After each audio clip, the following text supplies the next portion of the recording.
22 September. Medewerkers van God in die buurt. God seën diegene wat ag gee op die arme. Welkelik salig is hy wat ag gee op die arme. Die Here sal hom red in die dag van onheil.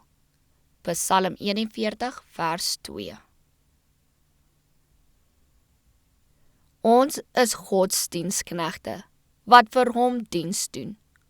Ons moet geen draad van selfsug in die groot weefsel van die lewe inweef nie, want dit sou die patroon bederf. Maar hoe onbedagsaam kan mense tog wees? Hoe selde maak hulle die belange van Gods lydenis hulle eie? Die armes is oral om hulle, maar hulle leef onbedagsaam en onverskillig voort sonder om ag te slaan op die weduwees en die wese wat sonder heenkome agtergelaat is en ly, maar nie hulle behoeftes bekend maak nie. As die rykes 'n klein fondsie in die bank sou deponeer wat tot die beskikking van die behoeftiges kon wees, hoeveel lyding sou nie gespaar word nie. Die heilige liefde van God behoort elkeen te oortuig dat dit sy plig is om vir iemand anders te sorg en sodoende die gees van weldadigheid lewend te hou. Hy vereer ons deur ons sy helpende hand te maak.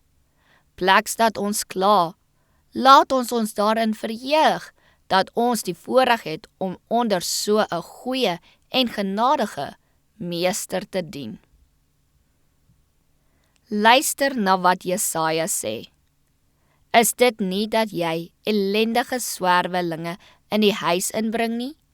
As jy iemand sien wat naak is, dat jy hom klee nie? Dan sal jou lig teebreek, soos die dagraad. U siel sal wees soos 'n tuin wat goed besproei is, waarvan die water nooit teleurstel nie.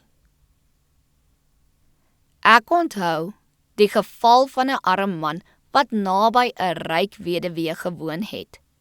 Sy het haar boord laat snoei en die takke en lote wat afgesny is, het langs die draad gelê. Hierdie arm man het haar as 'n klein gunsie gevra om hom hierdie takkies te gee om as brandhout te gebruik. Maar sy het geweier en gesê, ek wil dit behou, want die as sal my grond verryk. Ek gaan nooit by die huis van daardie vrou verby sonder om aan hierdie voorval te dink nie. Grond verryk ten koste van die armes.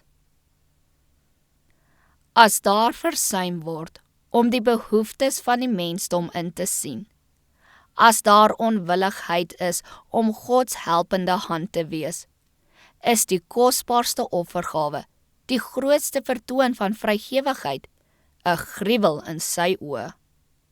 Dit is net in 'n lewe van diens dat ware geluk gevind word.